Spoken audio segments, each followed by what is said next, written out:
Today in the EU. The EU's next move as big tech falls in line with Trump. The EU has fined the tech companies more than $30 billion over the last, I think it was like 10 or 20 years. The EU is basically, and all these other places, just free to just go to town on all the American companies and do whatever you want. And it's one of the things that I'm optimistic about with President Trump. I think he just wants America to win. The EU works hard to apply pressure on big tech companies, but the incoming Trump presidency is changing the rules of the game. Meta axed its fact-checking team in the United States, Google abandoned fact-checking efforts in the EU, and on X, Musk now wields the platform as a political megaphone. It's hard to imagine the political ramifications of these changes, the likely rise in misinformation and interference. So what tools does the world's most powerful regulatory force have to shield online users from harm? Hello and welcome. I'm your host, Giada Santana, and this is Today in the EU. I'm joined in the studio by our new tech reporter, Anupriya Datta. Hello and welcome. Hi, Giada. Nice to be here. So we were just talking about this before starting the recording. It seems that tech is the most interesting beat of the year. I think so. I mean, I may be biased, but I completely agree. Tech has this tendency to spill over other issues. And now we see these massive platforms with very powerful and charismatic leaders making decisions that affect the political system across the entire world. Speaking of, it seems we're approaching the end of the era of platforms fact-checking. First Meta, now Google. You've been reporting on the company's latest announcement. So what's been happening? Yes, so it all started with X using community notes on their platform after the platform was purchased by Elon Musk in 2022. And community notes are basically a sort of fact-checking system that doesn't require a third party, but anybody can sign up and sort of correct a post or give better insight. The way Wikipedia works, in a way. Yes. So Wikipedia uses community notes, and it's also legal under content moderation laws. So community notes are not illegal per se. It depends how the platform uses it and how it mitigates risks on social media. So what are the different options? So the EU content moderation rules, the DSA, allows for platforms to choose any fact-checking system because it regulates how platforms remove illegal content. So, for example, Wikipedia using community notes was sufficient for the DSA enforcement authorities. Right. However, in the case of X, the DSA has found preliminary breach.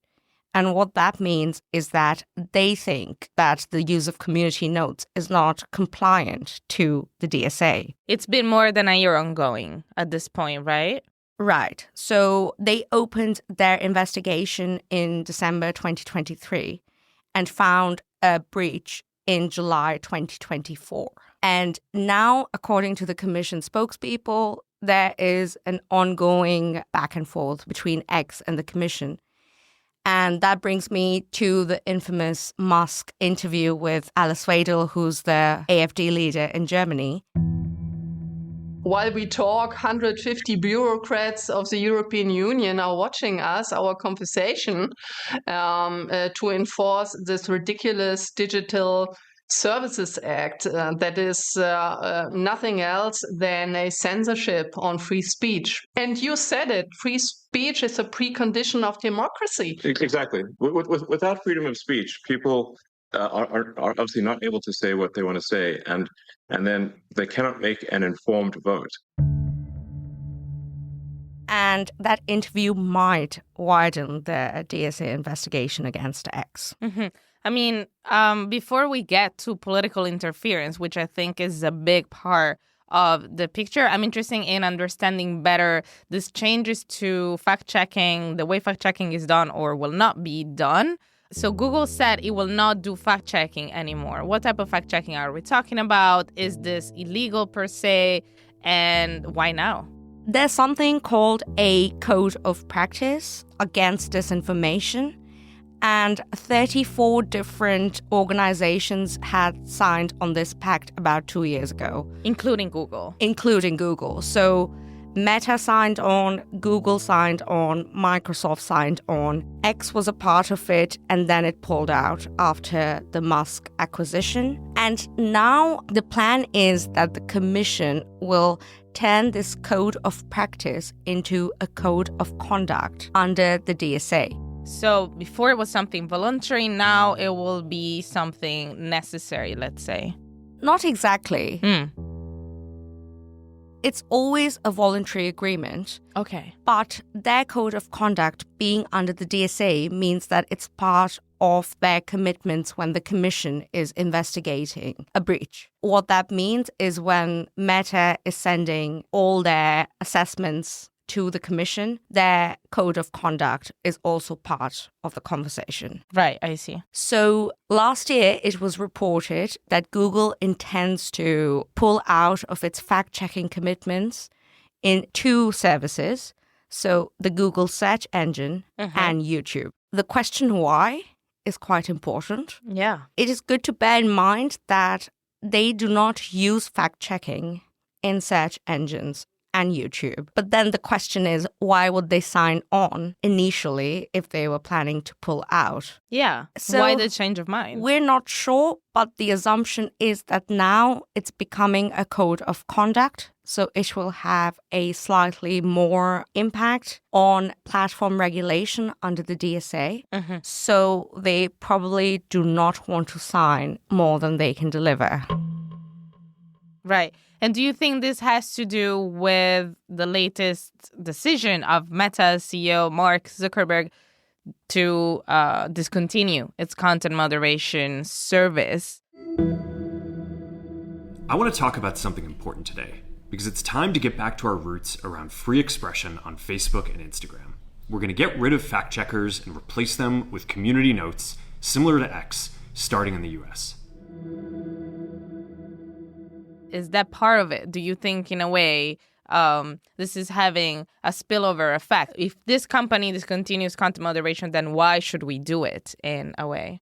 I think this spillover effect that was started by X to switch to community notes is partly the reason why Meta has decided to change their policy for now in the US, but we'll see, right? And which might lead Google or even Microsoft to review their fact-checking. This might have something partially to do with the change in the US administration and how tech companies feel that they're pressurized by EU content moderation rules, or it just might be their business model and how hard it is to have third-party fact-checking. I mean, of course, the increasing fact-checking makes me wonder whether disinformation will be on the rise. We've been reporting on several elections. We've seen how present the Kremlin has been online and how dangerous that has been for democracy, which leads me to the issue of political interference. Interference on social media is not new.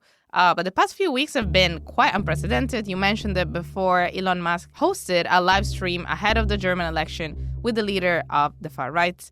Also on Twitter, he slammed the British Prime Minister Starmer in favor of the far right again in December. To put it bluntly, is it legal?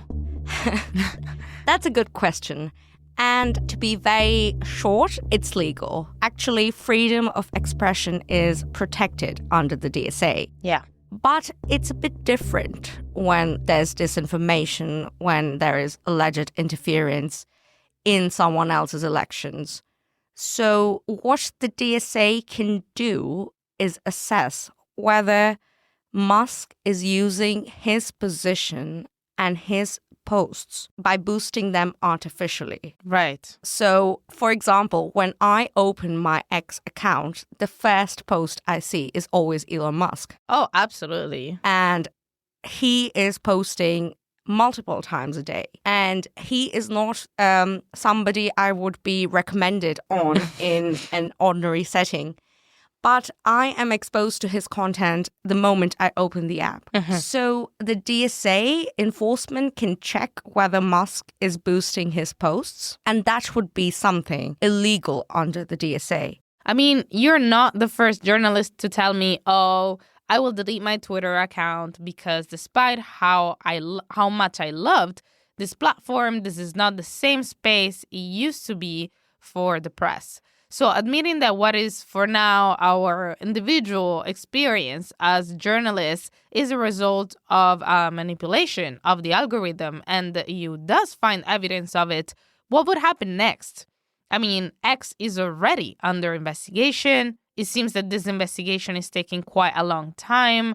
So is there anything the EU could do in the short term? That's also a bit hard to assess. So the DSA does not have any deadlines as to when the Commission should conclude its investigations.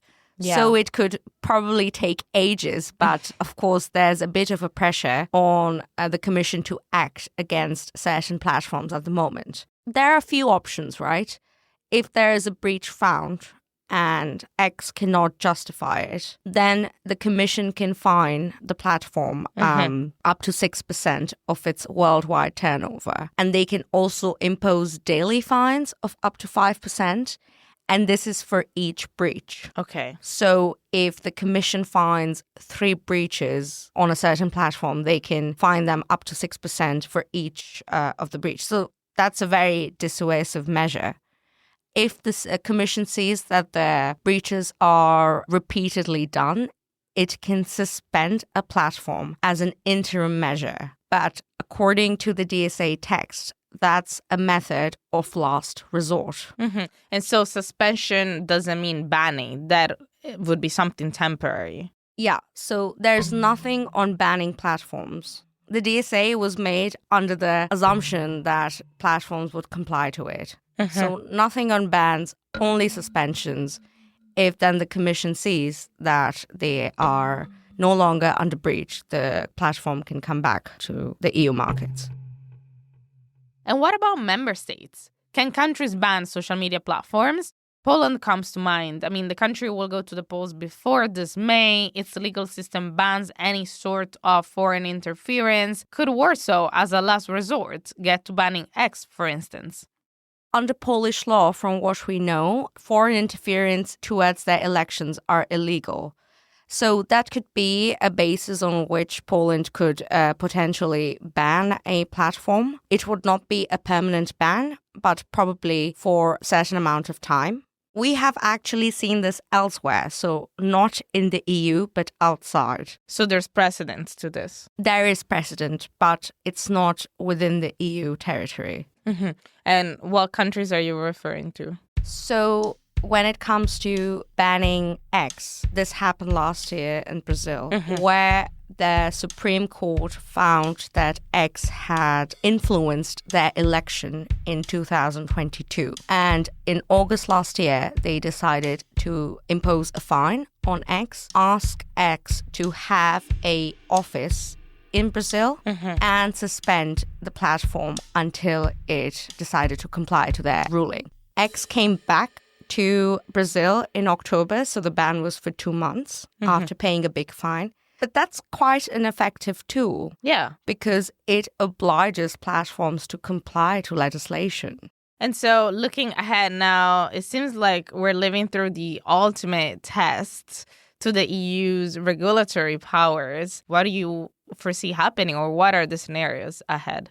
Well, I think there has to be a political will coming from President von der Leyen and Vice President Verkunen to exercise compliance to the regulation. So what I hope is that the EU has teeth to enforce regulations which have been wisely negotiated and properly and democratically been voted on. But I expect a lot of backlash. I predict that there's going to be quite a back and forth with the US and the EU. And, well, it's a matter of who will comply first. Let's say that. Yeah, and we will keep following this conversation, especially during next week's plenary. Thank you, Anupriya. Thank you, Giada. This was Euractiv's podcast, Today in the EU. Sound design by Miriam Sáenz de Tejada and Niels de Keokelare. Research and production by Charles Cohen. Visit Euractiv to stay on top of the latest news and sign up for our newsletters. You can find us on Spotify, Apple Podcasts, and your favorite streaming platforms. Don't forget to subscribe and give us a review. It will really help us spread the word about our work. See you tomorrow.